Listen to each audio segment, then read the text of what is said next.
Hello and welcome.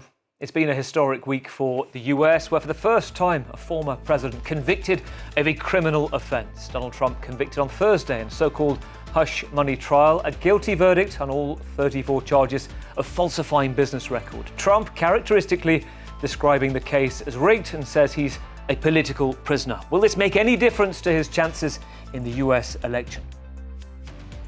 We didn't do a thing wrong. I'm a very innocent man, and I think it's just a disgrace. It's been a week that's seen the rules of engagement change in the Ukraine war. President Biden saying American missiles can now be used against Russian military targets in Russian territory. President Putin threatens reprisals. Ukraine's leader speaks of his relief. This is some step forward to that goal which we discussed before, to make possibility to defend our people who live in the villages through the borderline. It's been a week that's seen a new prime minister selected, not elected, to calm the chaos and crisis in Haiti. Gary Conille, picked by the Transitional Council to find a way to stop the civil unrest and violence between gangs and police turning into a full-blown civil war. France 24's Catherine Norris-Trent has spent 2 weeks reporting there, bringing us a rare insight into reality in a capital under siege from within. Every day and night, this elite unit of Haiti's police are out on patrol, trying to push back the powerful coalition of gangs which have brought Haiti's capital to its knees. Welcome to The World This Week. Joining me from the International Press Corps today in the studio, the French-Syrian journalist photographer as well, Amar Abed-Rabo. Amar, you've just come back from Cannes, and you've been looking particular for striking signs of tacit signals related to the Gaza conflict. Tell us about that. Yes, of course. It was interesting to see how, Cannes is always connected to the world event. But Cannes Festival didn't want to hold something in its name, let's say. But many actors or people who were present on the red carpet or somewhere else wanted to show some kind of support. Was it for the hostages or for the Gazans civilians? So it was interesting to look for these signs that were very much also expected in the world. Many people were writing to me every day saying, are there people protesting, etc., etc.?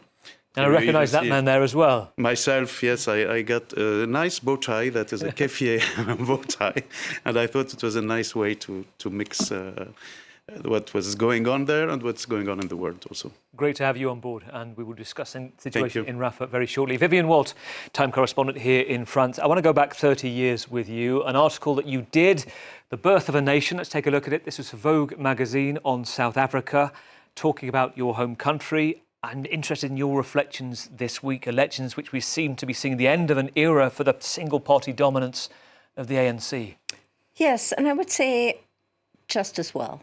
I think that it's time. It's 30 years. It's been a very brutal decade. There's been a lot of major corruption scandals. It's one of the most economically divided countries in the world. There's crippling unemployment, homelessness, a range of problems that the ANC, having come to power, this is Mandela's party, came to power as the party of liberation and was celebrated globally, but they were not much of a government, and that has been the problem, and it's overdue. Coalition building starts now. Good to have you on board too, Vivienne. Catherine Norris-Trent, just back from Haiti. Yeah. We're going to discuss the situation there. Did you leave with a sense of despair or some feeling of hope? Well, a lot of the situation does seem kind of inextricable. And so getting some kind of solution to the fight against the gangs is a massive tall order. There's huge amounts of political corruption too that date back decades. So that's, very depressing. But what does give you hope is I think Haitians, that lots of people we met in Port-au-Prince have learned to kind of work around the system. So they're kind of doing their own thing. There's lots of really amazing activists and community, people doing field work with young people, trying to get them not to join the gangs. There's lots of initiative among ordinary people there. The systemic problems, are really serious. Well, it links us nicely. Ordinary people trying to survive extraordinary times too. Our next guest in Scotland, we have Jen Stout, who is journalist and author of A Night Train to Odessa. Jen, let me read to you some of the reviews you've had about your latest book. The Observer described it as a, quote, luminous love letter to an embattled nation. It resists the Kremlin's imperial takeover. It says Zelensky does not appear. Your heroes are regular Ukrainians. Yes, it was a lovely review. My heroes are indeed regular Ukrainians I met on the road, and many of whom were my friends from visits to Ukraine before the full-scale invasion. So the response has been fantastic. I'm very glad that I've been able to put across a lot of the human stories and the human reality on the ground all over Ukraine, as I did 3 or 4 reporting trips over the last 2 years. So I wrote this as it's a personal account, but it also includes a lot of explanation, the history, the context, why are we here, how did this happen? Because I start the book in Russia, where I was studying on a fellowship, had to leave very quickly, obviously. And so I think it's a way to help people connect to Ukraine, to understand this conflict, which I know can be very confusing for people. I hear that a lot. But it's through personal stories, it's through places and people and anecdotes that you make that connection.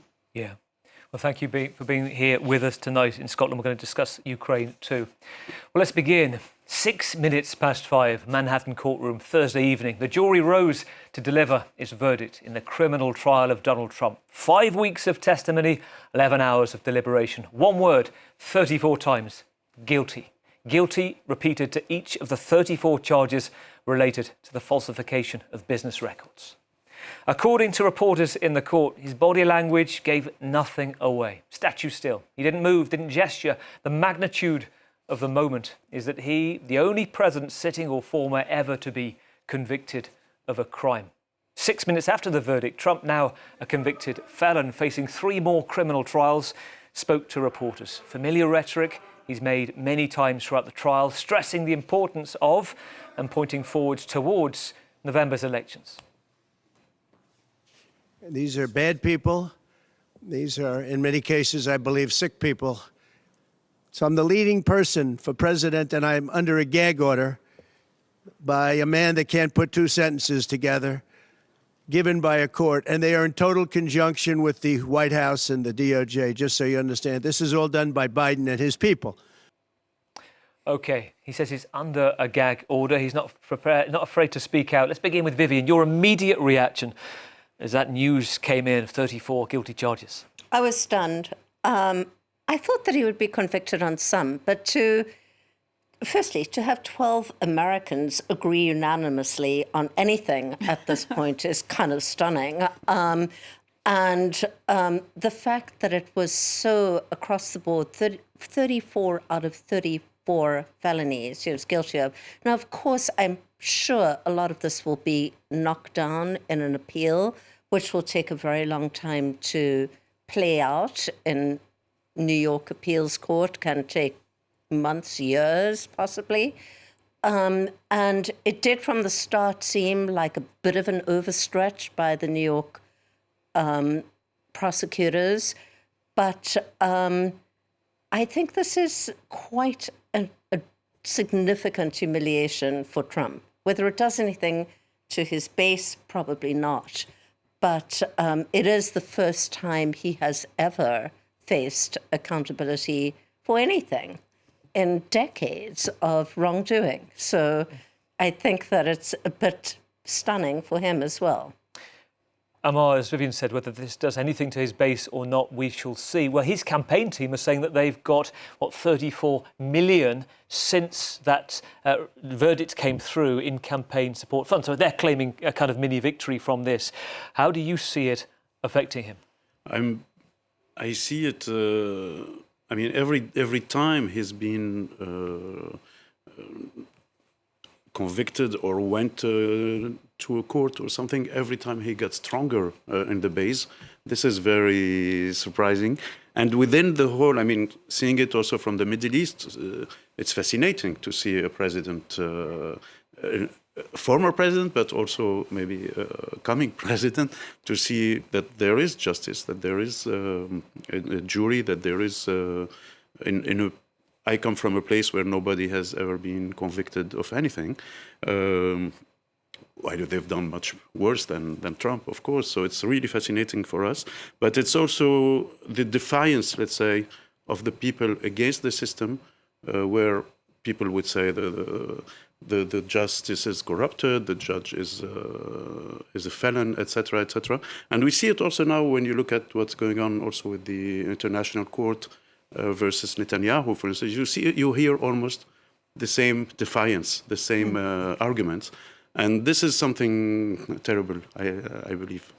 That's a really good point, Catherine, actually, isn't it? This sense of a playbook script that's used by certain leaders that becomes more common, the terms of rigged, these are crooked people, that from your reporting around the globe, that's familiar to you. We see it a lot, and I guess it's called populism, and it's the same playbook that they're using. If anything disfavourable happens to certain leaders or certain powerful actors, well, it's not true, it's the lying media, it's the opposition, it's the courts, it's the blame game, it's putting the blame on anyone apart from yourself. So as Vivienne says, this is the first time he's ever faced any kind of accountability, and it clearly hurts. I mean, you can see he's furious, he's seething in his body language there as he walked up to the microphone.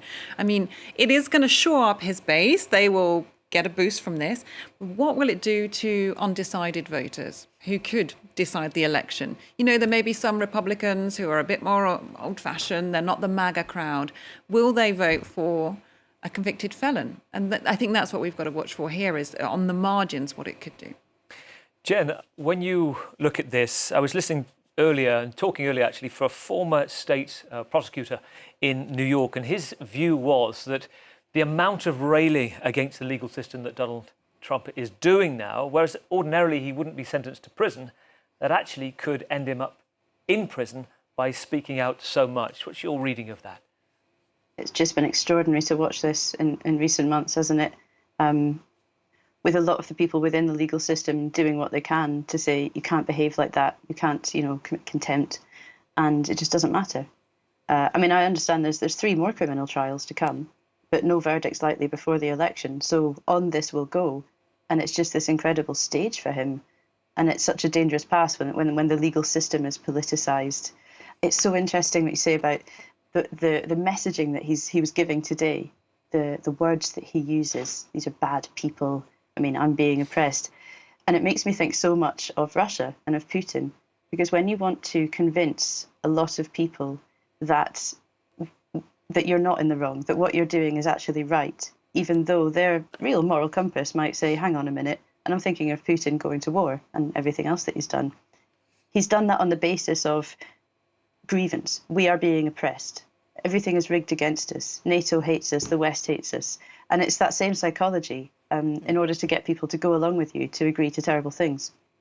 Notable as well that President Putin was talking about a travesty of justice and taking the side of Donald Trump today. Jenny, thank you. Well, let's look at another big issue this week, and what exactly would breach the US red lines on Israel's offensive in Rafah. Back in March, an interview with MSNBC, President Biden confirmed there were red lines over any major offensive in the southern city.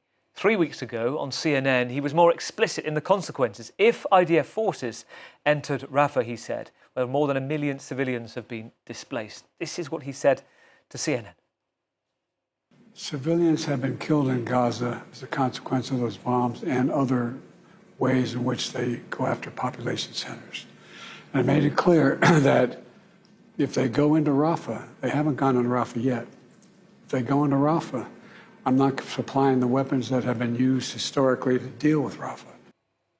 With that in mind, it leaves many questions about events this week. On Sunday, an Israeli airstrike killed dozens of people on a camp for displaced in Rafah, according to the Palestinian Health Ministry. The IDF saying it killed 2 senior Hamas terrorists. It's investigating the circumstances of civilian deaths. Analysts say a US-made missile was used in the strike. Then by midday Friday, Israel confirms its troop had pushed into the centre of Rafah. No mention so far from President Biden. US Secretary of State Antony Blinken, though, saying the humanitarian situation is worsening there.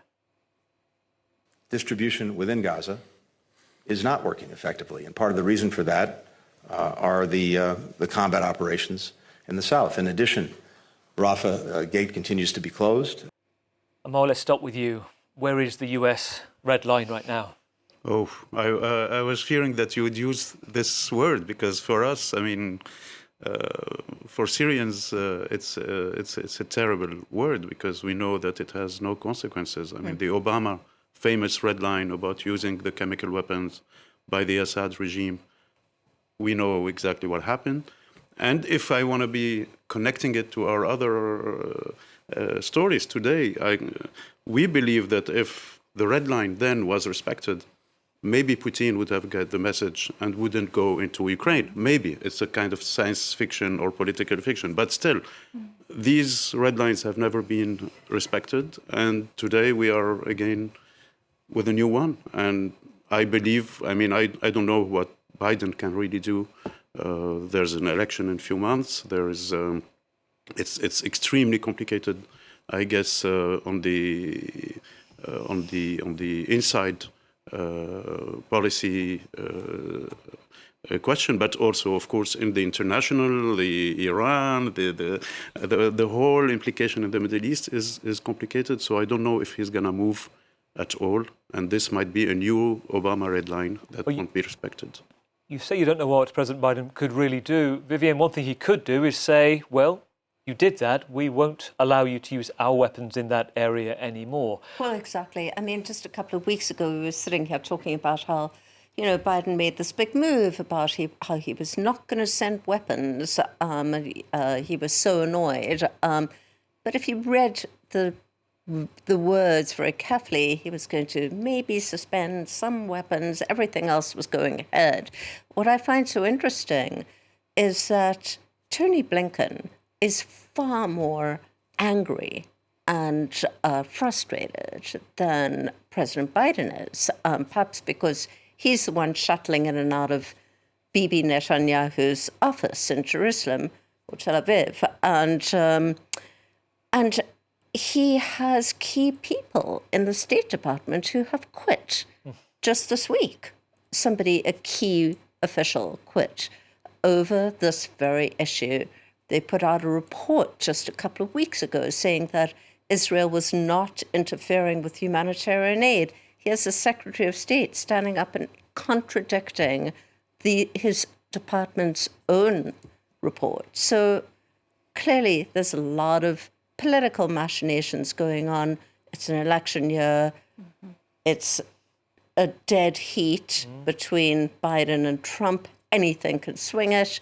And Gaza, amazingly, could swing it. So I think they're in a terrible position, and I think that they're really getting deeper and deeper into trouble over this issue. And talking about the rhetoric constant from the Israeli government, Catherine, you've reported in the last few months many times from Jerusalem, and I want your sense of, despite the warnings, despite the ICJ ruling to stop or order, they have no powers to order them, but you can call on them to stop. Do you sense any tactical change from the Israeli government in its approach in Rafah? I think the fact that they're going in, well, there was the terrible bombings, of course, on those displaced people in tents who had already fled. But if you look now, their tanks are positioned in central Rafah, and they're not going in one big storming invasion all at once with the ground troops. They're going to go in, and they were saying they're going to do these kind of cat and mouse style, you know, these raids where they go in quickly and come out, and they go and do these. So they can perhaps try and walk the line where they're saying to the Americans, no, it's not the full-scale ground invasion of Rafah. These are operations that we're doing, targeted operations. That's what they keep saying, that they're using targeted operations. So I think that's how they intend to play it. And they're basically calling Biden's bluff because they know he's stuck in this election year. And if you look at what the Israeli National Security Advisor, Zaki Hanegbi, just said, he said that these operations, these operations in Rafah, likely to last until the end of the year. And that takes us past November. So basically, Netanyahu is trying to hold on until November, betting that Trump will get in, and then that will be a game changer for them. And they're calling Biden's bluff while doing it.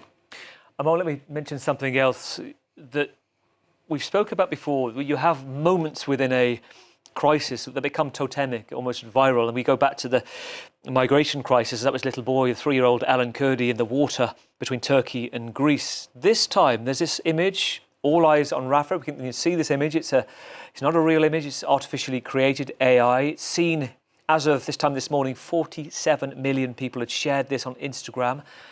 What are you making of All Eyes on Rafah, this campaign? I was very shocked, to be honest, because first of all, this is a conflict where more than 100 reporters on the field were killed to show us, to deliver to us images of what's going on. And we prefer, 47 million and maybe much more who watched it actually, we prefer to take AI image that is clean, that is acceptable, and that in a way that means nothing. What does it mean, all eyes on Rafah? It doesn't say save Rafah. It doesn't say stop bombing Rafah. It says all eyes on Rafah. Okay, we're watching. We are watching. We're watching a fake image. We're watching a stupid image in a way. I'm sorry to say that. And I was wondering, when I saw that, I was wondering who to blame. Should we blame the users who do share it? Should we blame the algorithm of Meta that have been in the last months censoring and banning some of the images coming from Gaza and saying this is too harsh or this is too difficult? So finally, this is acceptable because there's no blood, there's no children, there's even the tents look extremely neat and clean, and it's a beautiful image, but it's a fake image. Let's not forget that. The defence of that viral message, and I absolutely hear you, those behind it say they're quoting what was a WHO official saying all eyes are on Rafah right now, and the fact that it may have spread is because it's a sanitised version, easier to pass around. Jen, what do you think of this AI image on Rafah right now? It's profoundly depressing. I think this is the first time I've at least seen the proliferation of AI images of war to such an extent on Facebook especially. The Ukrainian response, I saw a lot of Ukrainians sharing, a similar image, but with real images of their war, saying we don't need to make AI. I'm not defending that. I think the sort of pitting of one conflict against another, one tragedy against another is not helpful. But I've been seeing a lot of these images shared, and sometimes I would challenge the people sharing them, acquaintances online, and say, that's not, those sort of weirdly glowing little children looking out over the destruction. And I say, that's not real. And I was just blown away when someone said to me, well, it doesn't matter. It doesn't matter. And as you say, the idea that there's all these journalists risking their lives and dying to give us the images of what's really going on, and people prefer to share dewy-eyed, as you say, sort of weirdly sanitized, sentimentalized images. I mean, it grates as a journalist, but also I find it deeply, deeply troubling for society as well. Jim, while we're talking, President Biden has been speaking, the lines coming from him saying that we are focused on a ceasefire, a durable end to the war in Gaza, and there is a proposal, these talks are ongoing for a ceasefire. So we'll keep you across developments there. Nothing significant coming out of that speech so far. Well, on Thursday, mid-afternoon, Washington, news emerged President Biden had agreed to change the rules of engagement in Ukraine. After 2 years, 3 months of war, reports that Ukrainian troops are now stretched to breaking point around the second city of Kharkiv. White House officials saying the US would now allow its missiles to be used by Ukraine to strike targets inside Russia, but only near the Kharkiv region. On Friday, Germany followed suit, giving permission for German weapons at targets in Russia. Similar caveats apply. Ukraine's President Zelensky calls it a step forward. I want to see in practice what will be, but I think anyway, this is some step forward to that goal which we discussed before, to make possibility to defend our people who live in the villages through the borderline.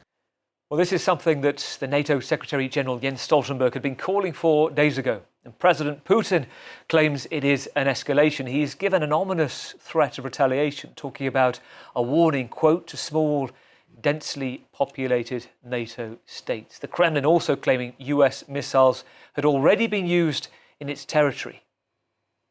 We know that in general attempts are being made to strike Russian territory with American-made weapons. This is enough for us, and this more than eloquently demonstrates the degree of US involvement in this conflict. Jen, let's begin with you and how you see this development in light of the time you've spent in Kharkiv, what your friends, what your contacts are telling you about what they're going through there. Yeah, I was in Kharkiv about a month ago, and I spent quite a lot of time there over the war and before. It's quite a misunderstood place. It's a very, very big city.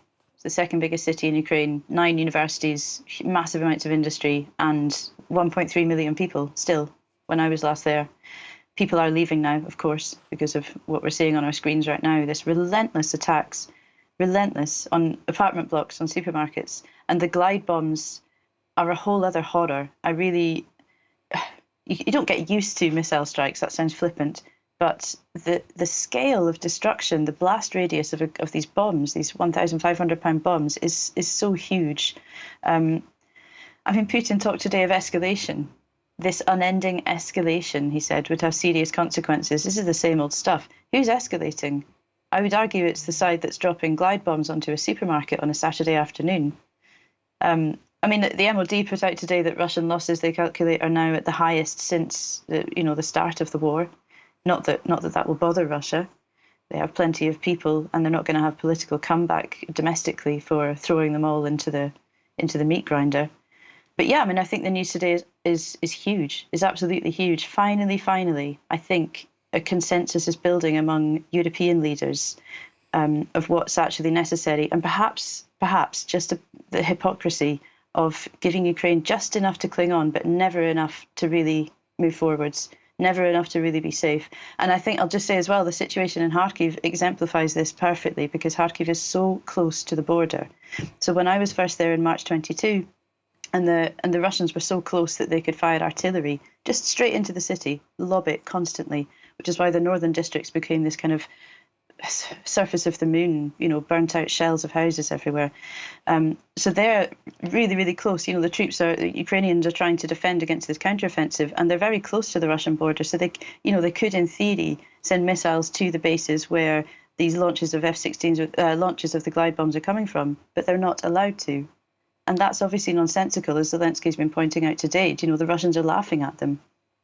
Yeah, and the glide bombs making a huge difference, it seems, in the last few weeks, particularly just devastating some of the front lines in Ukraine. Catherine, when we listen to Jen talk about empty threats in the past by Putin, it's still, given the calibrated allowance of what Ukraine can use, there is still fear of what could come next. Absolutely, and Putin's working very hard to maintain that fear. And with Kharkiv, he's just piling on and on the pressure again.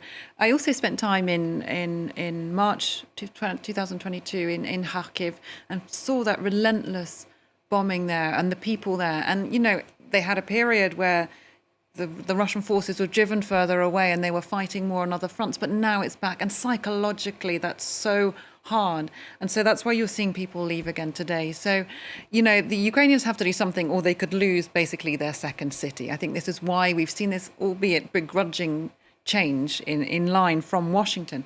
But the Ukrainians, they want more still. They're always going to want more, but they want more. They don't just want to be able to use the long-range weapon systems just across the border on these sites which are targeting Kharkiv at the moment. Sure, they're going to take that. They're going to do it.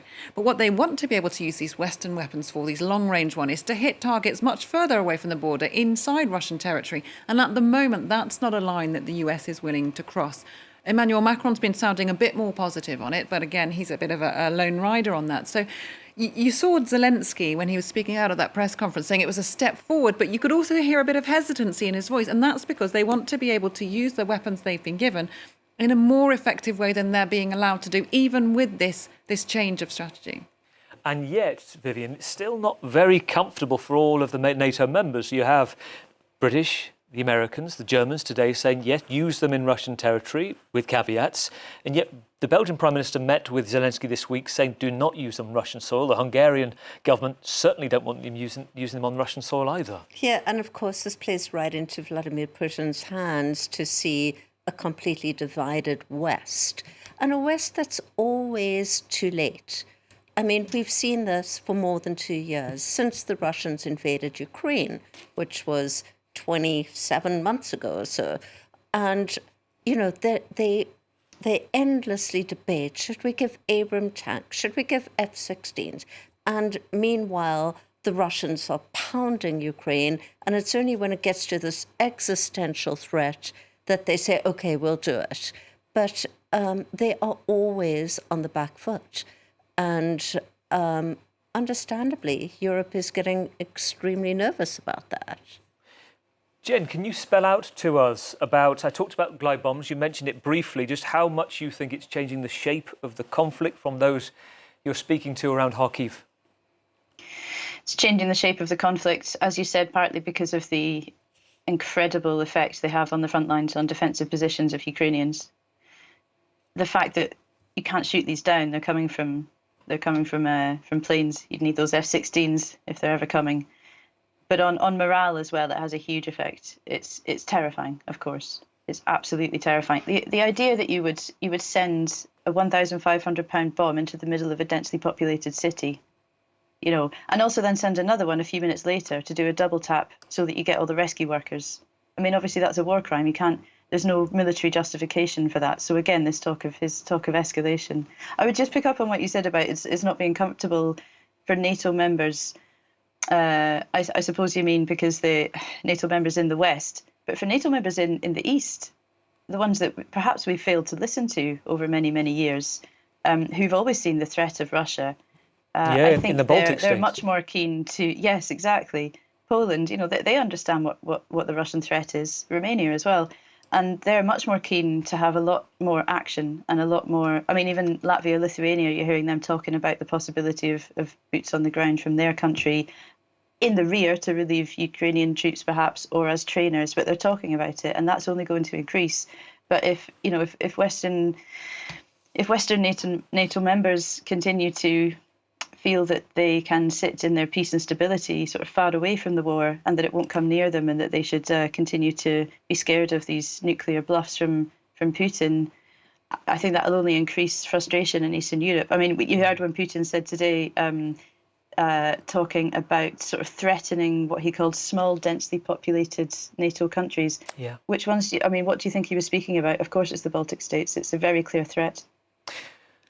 Well, it takes us to the next big issue of the week. Tuesday evening, a transitional ruling council in Haiti selecting Gary Conny to take on one of the most challenging, dangerous jobs in the world. To be the country's prime minister, and with it to lead the fight back against armed gangs in Haiti that control the vast majority of the capital, Port-au-Prince.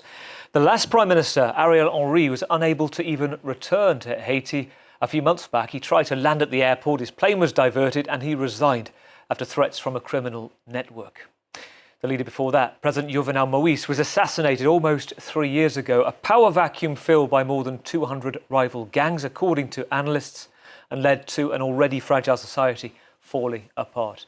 Our senior reporter, Catherine Norris-Trent, is back here after spending the past 2 weeks inside the capital.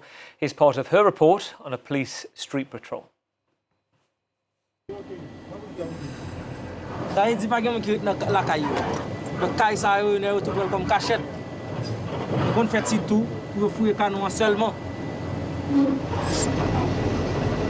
Not long afterwards, the police vehicle is hit by incoming fire.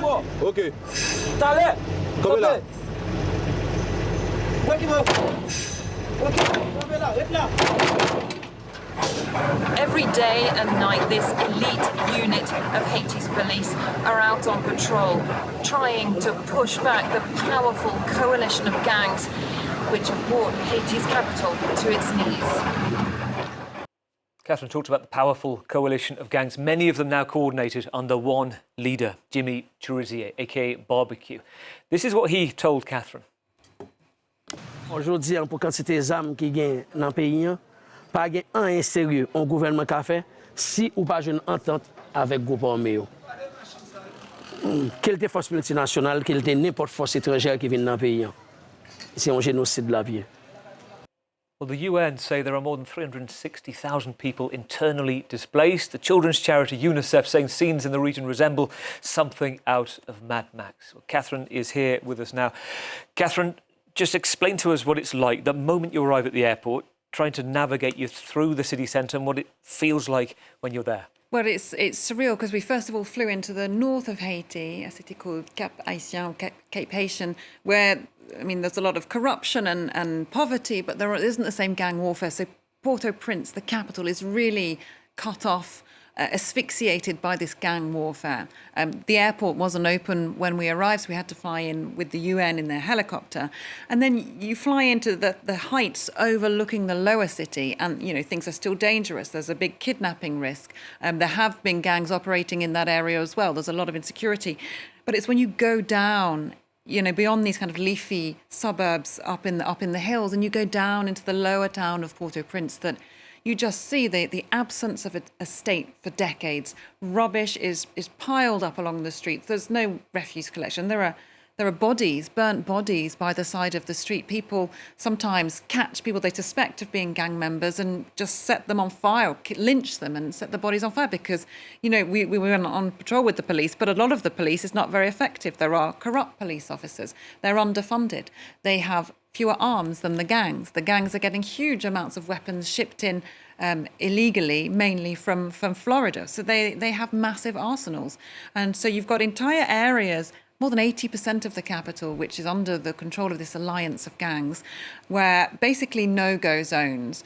And you've got a lot of poor people who can't flee, who are still stuck in those slums. And so the gangs are saying, if you bring in this multinational force, well, come and get us, because you're going to have a bloodbath, because they're hiding behind this basically human shield. So it's a very, very complex situation indeed, and it's been left to rot and stagnate for decades, and this is what you end up with, basically. And then we've got Jimmy Cherizier Barbecue, this former police officer, key figure in any resolution, potentially what happens next. He wants to be part of this transitional council. Just tell me about him, the access that he allowed you, and, you know, how he's seen by those within the capital.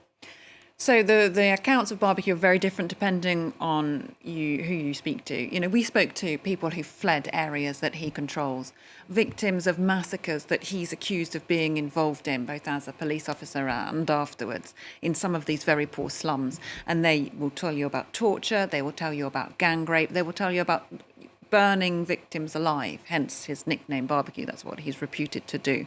So you have this man, but today he's trying to take on this posture as a kind of modern day Robin Hood. Not a lot of people in Port-au-Prince buy that, by the way. This is something that he likes to give these line in his interviews, which he does with the international media, if you can manage to get to Port-au-Prince. So it's not easy to talk to him, but he's very much trying to lay down this kind of political speech, perhaps to try and get some kind of amnesty in the future.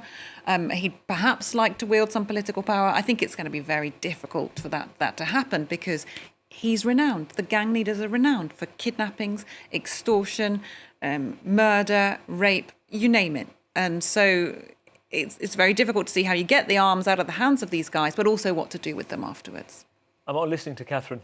When we know now there's a Kenyan-led UN police task force heading in within weeks, what do you think the difference could be, better or worse from there? I fear what Catherine said about a bloodbath or something like that, but I mainly, when I see the images, I'm mainly struck by the 14 years that are behind us since the earthquake. And after the earthquake, there was like a wave of hope that something new will be born from ashes, you know. And I remember people like the film director Raoul Peck or other people who were really willing to maybe lead or try to do something on the ground.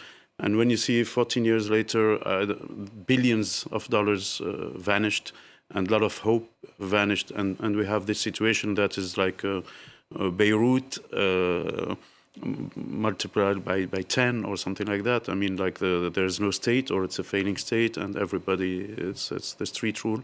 So yeah, it is. I can't tell how it will be with the Kenyan police or with the international police, etc. But it is quite a mess, and it's quite a pity to see it like this today.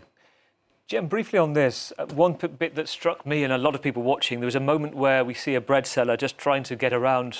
Catherine talked about ordinary people trying to do extraordinary things in the midst of war. And I guess that's what your work exactly does as well, focuses on the people in extraordinarily dangerous situations. And I just wonder the importance that you see in those stories of everyday lives. Does it allow us to understand the complexities by seeing it so vividly, the human element? Yes, I think it does. But it also allows us to understand, I hope, that it could be us. You know, we're always never that far away from things collapsing a little bit. And I think it's important to understand that, you know, to feel a sort of human connection from one place to another. I mean, the situation there, it's horrific, and it's very interesting in terms of the international politics of this, because the US is obviously reluctant to wade in. You know, its previous direct interventions are not particularly well thought of. But I was really interested what you said, Catherine, about it was left to rot and stagnate for decades. I mean, that's what do you think could have been done differently? Well, it's a very difficult question, but I think it's the heart of it. The problem with Haiti isn't just the gangs. The gangs aren't autonomous actors that have just spontaneously sprung up. They have been sponsored basically by political elites who are corrupt and business elites. People who always talk about the elites who have control of the ports, for example. Haiti imports a lot of its food, which it doesn't need to. It could grow it. It's a very fertile country.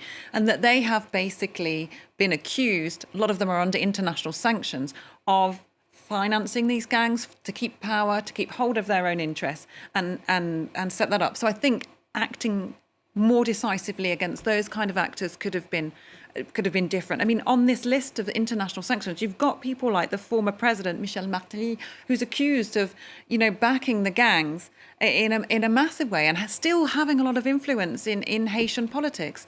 So really doing meaningful sanctions on these people, because it's basically in name only at the moment, freezing their assets, stopping them from going to the US. That kind of thing could have been handled a lot better, I think. And I guess if you look at a timeline of Haiti, there are old analysts that call it more like an international crime scene than a country. They go back to Baby Doc, Papa Doc in the 50s, corruption, that all those times of hope that spiked and disappeared again, the assassination of Juvenal Moise. We're in a situation that the vacuum appears to be at a pretty low ebb right now. Well, in a brighter note, we hope, in a week's time, voting will have started in the EU elections. 370 million people choosing to back who they want in order to shape the bloc's direction for the next 5 years. If you listen to Ursula von der Leyen right now, the pitch from the second EU Commission presidency on her campaign trail, she calls the rise of Russian disinformation one of the main threats to European democracy. They call the speech the barbarians at the gate. In Copenhagen, in the last few days, this is what she said. Just think of what we have seen play out in the last few weeks across Europe. We have seen swarms of negative disinformation targeting different issues and individual candidates, like, for example, the fake video posted under the logo of Radio France Internationale, falsely claiming an epidemic of tuberculosis was imminent because of Ukrainian soldiers in French hospitals. My own campaign website was attacked by cyberbots just last week. Well, one of VDL, as she's known, her deputies, the centrist Vice President Vera Jourova, briefed fellow commissioners on how to tackle it. There's no silver bullet, she said, but this was the briefing note seen by Politico website. She talks about the importance of nurturing, quote, digital media literacy and supporting a strong, independent media. And that's where the line comes in at the moment. Are European public broadcasters, independent newspapers equipped, properly resourced to take this on? Vivian Walt. Probably not. I would think maybe not. It's an extremely bad time for the media industry, as we know, especially the independent media industry, those that don't have state coffers, you know, to back them. So it's a very difficult thing to tackle. I'm a little bit more skeptical about Ursula von der Leyen's pitch on this issue. I don't really buy this line that there's, you know, out of control disinformation, that's going to persuade, EU voters to vote one way or another. I think the EU has plenty of problems all of its own without Russia instilling in disinformation. I'm sure that's going on, and I'm sure it's on the rise because it's very easy to do with AI.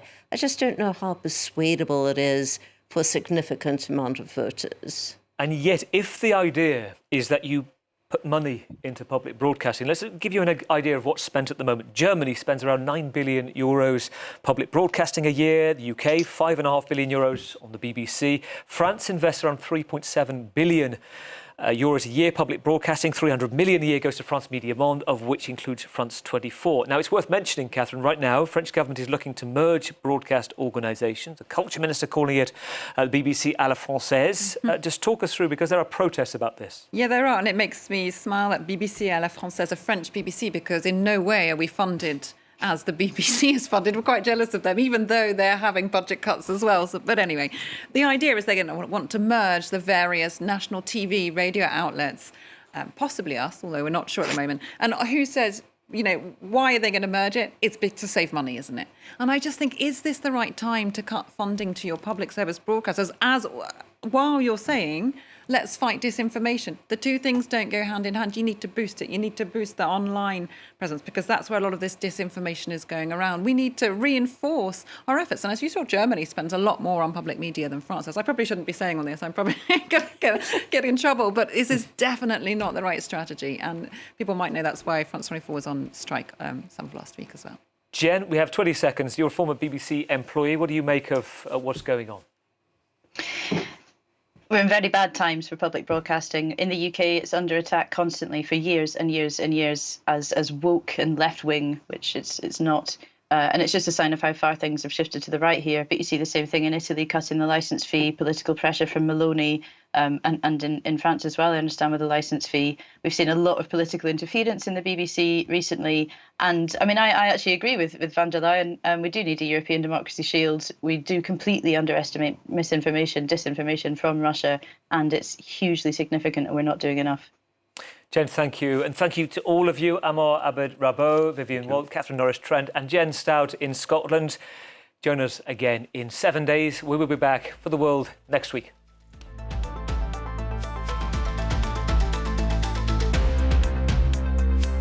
Special event. 6 juin 1944, la plus étonnante concentration militaire de tous les temps donnait l'assaut à la forteresse allemande. Quand il y a eu des bombes qui sont tombées pas très loin, là, tout a tremblé. Mon souvenir d'enfant de 8 ans, c'est que j'étais complètement terrorisée par ça, ce qui se passait. Dad wore this kilt on D-Day and try not to get it wet. Mais les groupes français, il y en avait pas énormément, mais il y en avait. Et ils étaient à la pointe du combat. My wish is that we commemorate all together the freedom. From the Normandy beaches to the United Kingdom and the United States, our teams will bring you full coverage of this historic event, the 80th anniversary of the D-Day landings. Full coverage from June 5th to 7th on France 24 and France24.com.